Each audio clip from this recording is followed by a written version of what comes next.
Мэлс Илеусизовты қолдап 98 мыңға жуық адам қол қойған. Ғани Қасымовқа да сенім артқандар одан кем емес. Осылайша еліміздің саяси партиялары мен қоғамдық ұйымдары ұсынған 4 үміткер ресми тіркелді.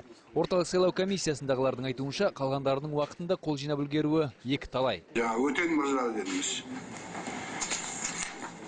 Өтен мырза бар болғаны 5 өңірде ғана өзінің сенімді өкілдерін тіркеген. 5 өңірде ғана. Қалған өңірде вообще кірісіп, адам бармаған. Ол қалай жинайды? Тоқабаева. Ол кісі де бір өңірде адам тіркемеген. Рахметов.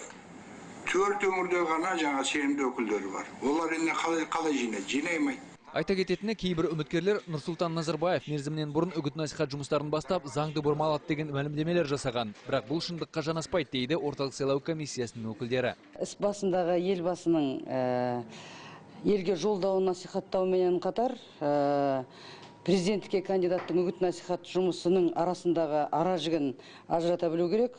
Бұл әрине заңда белгіленген, сондықтан да заң шеңберінде бұндай бұзушылықтар бар деп біз бүгін айтпаймыз. Сонымен қатар орталық сайлау комиссиясы 10 шақты шетелдік бақылаушыға сайлау науқанын қадағалауға рұқсат берді. Олардың 7-і Франциядан, 2-і Бельгия, 2-і Нидерланд корольдігінен. Сонымен қатар Халықаралық республика институтынан 2 бақылаушы тіркелді.